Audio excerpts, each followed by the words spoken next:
Belakang ni. Okay. Assalamualaikum.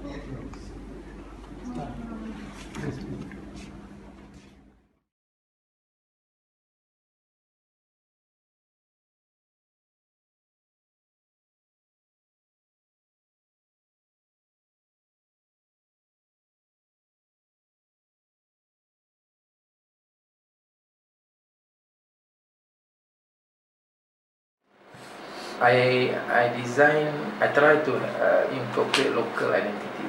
Local identity. That's always been my game.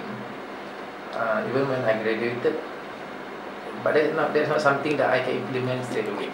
Because when you are a young architect, you tend to do what your superior tell you. You just follow. But when you started on your own, even then you find you don't have the courage and the confidence, the wisdom, even to pursue this matter of identity. But it's always in the back of my head. Only as late as in the middle 40s. That you are able to comprehend. So in architecture, you need maturity, you need wisdom. Therefore, to get wisdom, you got to go through all the hardship and all the hard knocks, and then you acquire the wisdom, and only then you are able to understand and interpret what is identity about. So only recently, that means I'm starting to incorporate in a bold way the local identity. So my approach has been incorporating local architecture, and then using a lot of natural materials like timber, stone, and bricks. So I've chosen these materials as my media to produce work. There are many design. So all this one is like this year, this late. So this is like this. This is a slope. Oh, it's a slope. So it's all of stairs and all timber. So something like this. So my interpretation of the local identity is not about making it look like the Malay house, but it's first you must have the Malay spirit inside of you. Then with the Malay spirit, you choose a media. So to me, timber is the media associated with the Malays. So I use timber to express the Malayness. So if you look at the big poster at the back, those are modern buildings, but a lot of my students from overseas, I used to teach at UIA, Lingkok Wing. So a lot of the students, even from Pakistan, from Russia, from Arab countries, they look at it, they say it looks Malay. But despite it's being very modern in design. So it is the spirit, jewel, it's the spirit, that the Malayness that you bring in design, and not preconceiving the look. I never had any clue what the building will look like. I'm just busy myself on the inside, like, okay, simple things, okay, in this design, that one. In a very tight side, I still have a Qibla direction. Very fundamental. And then the separation between from public spaces and the family space. So that means the ladies of the house, they can go up and down without hijab, go to the kitchen and watch TV and have fun while the guests are still there. So this separation is very Malay and Islamic, and I always apply this in all the house design. And I always observe this basic principle. Then the other one is serambi. I always have a serambi as an element of transition, because in Malaysia, being Malay, we are not direct people. We do not confront people directly. So even when we enter our houses, we do not open the door and it goes inside. Like if you go to the Middle East, or even you go to UK, you open the door, you are inside. But the Malay ways, they go gradually to the inside. So from the outside into the halaman, you go to the anjung, serambi, and then only you are inside. True. So the Malayness, the Malay character is they are non-confrontational. They are not direct. If they give somebody drinks, they must always have a piring. If they want to say something, they always turn around a long-winded way to say something or to confront. So the non-confrontational attitude is being reflected in the planning. Where you enter the house, you don't confront and gradually bit by bit. Yes. And then you have areas for Serambi where it reflects the laissez-faire, relaxed character of the Malays. So the Serambi is that you spend your living room is a Serambi, and because of the weather, therefore it's very open and windy. So you can see later in the house design, which I built in Polyxen. Maybe put on top there. You put on the table. Can you fetch that one? Okay, so Okay, if I want to say something about my work, I can probably use this as an example. So, this is my house in Polyxen. And so this is the way I make a bold statement about what is the Malay identity about.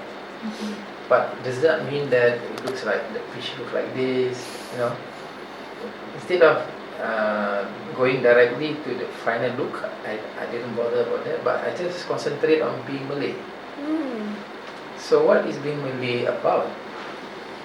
So being Malay is about being sederhana, zuhud.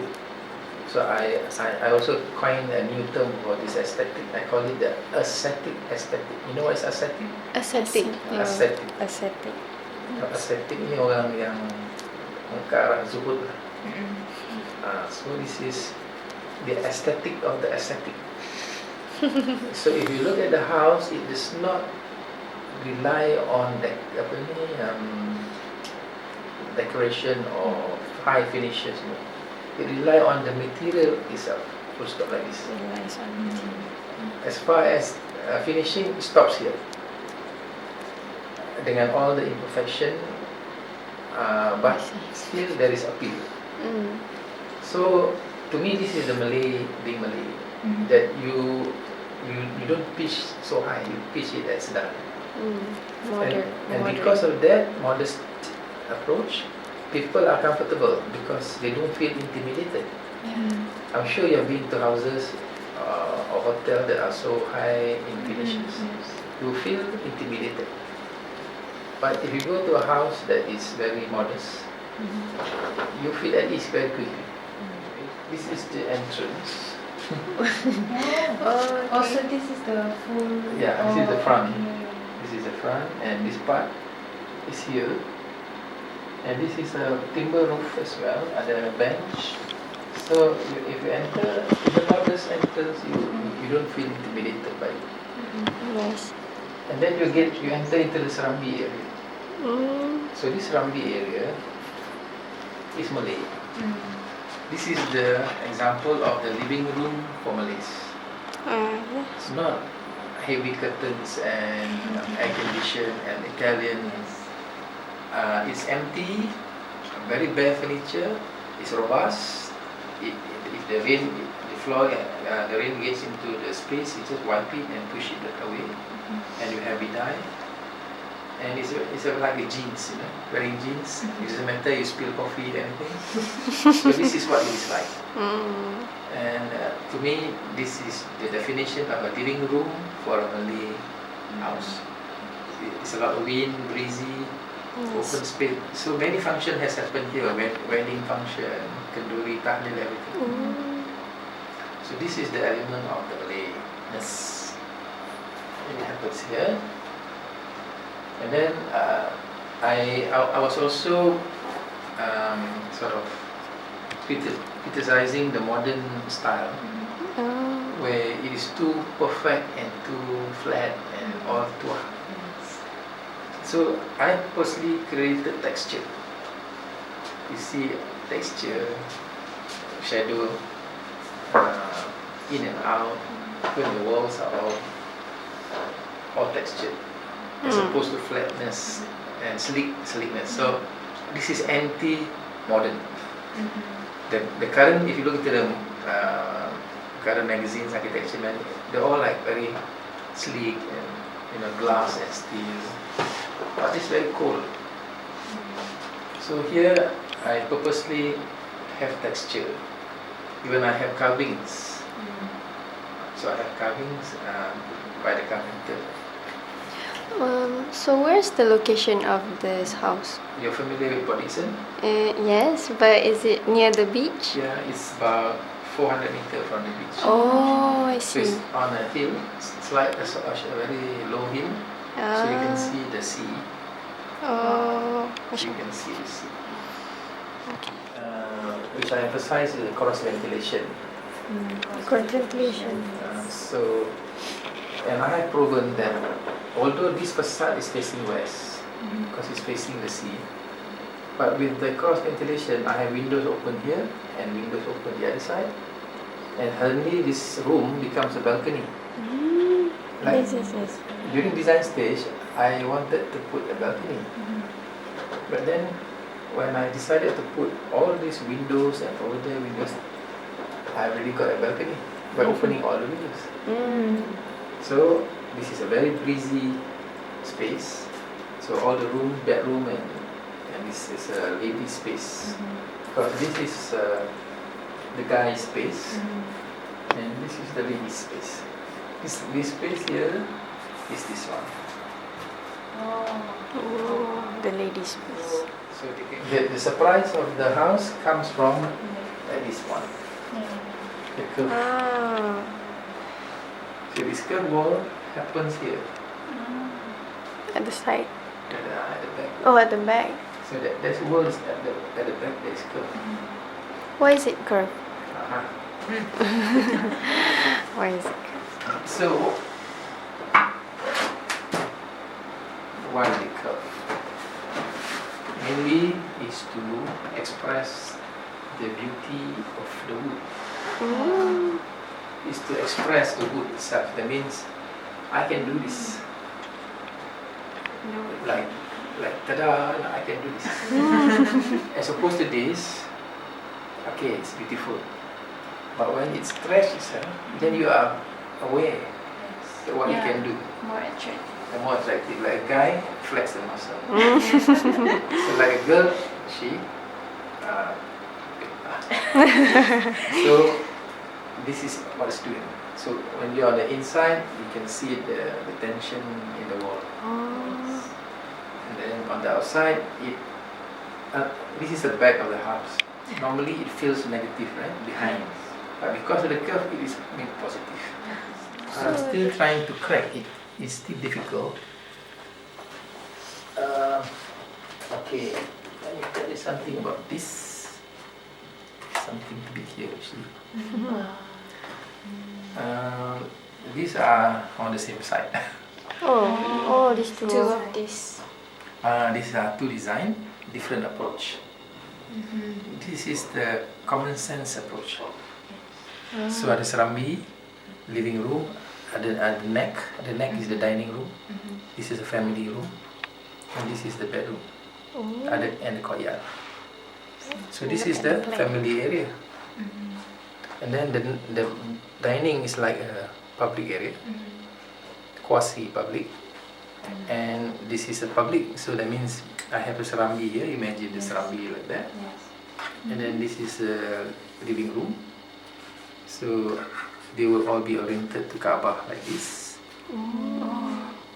So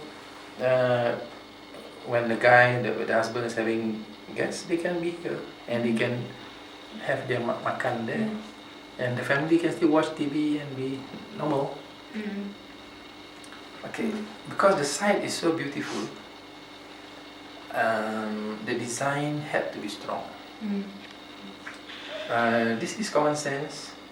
Still, it is not as strong. This is a stronger design. This is like a crown Kalau at that side tu is a queen, this is her crown. But I haven't cracked the design yet. Because planning wise, it's not as sensible as that. Because this one, I work from instinct from outside. I always work from the inside. But for this one, this started as a small sketch about that size. Oh. Then I blow up in the photostat machine to be this size.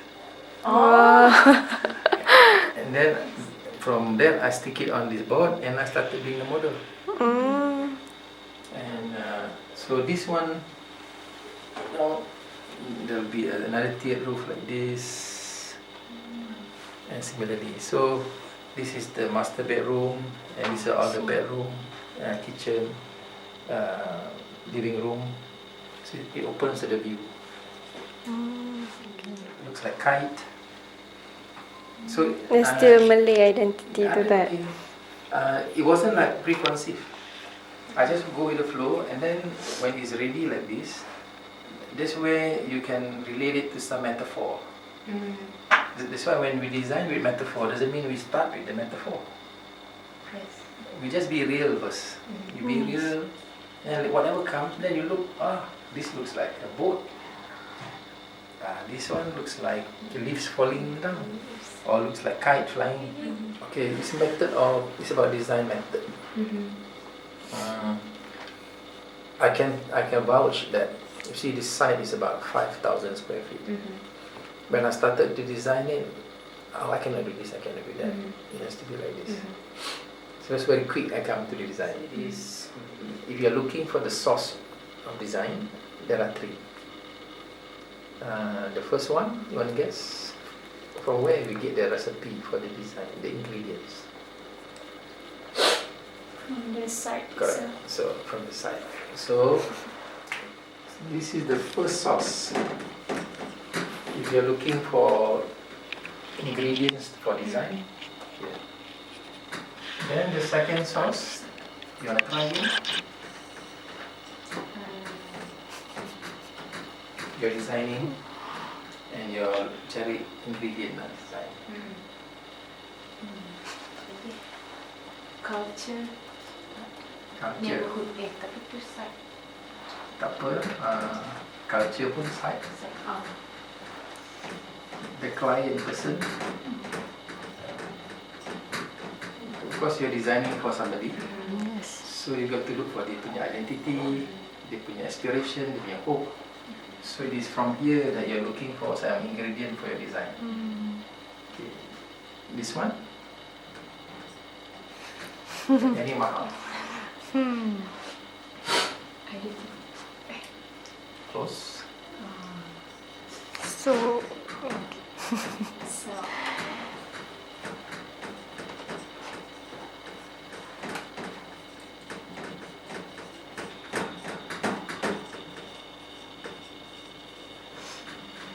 This is where your identity comes in. Your signature, your dirty hands, your thumbprints, it gets all over it. You leave your mark on the design. When it is ready, people look at it, they see you. They see your touch. So this is the one that also needs development. This is what I meant just now. Only at somewhere 40, crossing to 50, that this architect person beginning to find herself. This is the part that took a long time. And this is the part that needs over the years development and soul searching, character building, knowledge, exposure, experience, failure, success. This will make yourself. And this is the big ingredient. Of course, the client, therefore, you have to develop ways, methods, how to derive information about the client's identity. So it is also about identity. This is also about identity. This is also about identity. So each site has its identity. So when you go for a site visit, not only you look for the physical attributes, but you look for the identity. Again, it goes back to the value system. So if you look into the Western architecture, the separation between the sexes is no big deal, and that reflects in the way spaces are arranged. So you find that the kitchen is at the front, and the staircase from the bedroom discharged directly into the public area. So at the planning level, you can see the value system. Even what comfort means in UK is different what comfort means in Malaysia. For example, in Malaysia, comfort is this: big spaces, airy spaces. Yes. But if you are living in UK, comfort is a small room, 3 meter by 3 meter. Compact. Compact because it's cold. Ah. It's cold and you feel warm. And therefore a small room feels more hospitable. But if we in this climate, we cannot feel comfortable. We need this. But in their climate, they feel cold.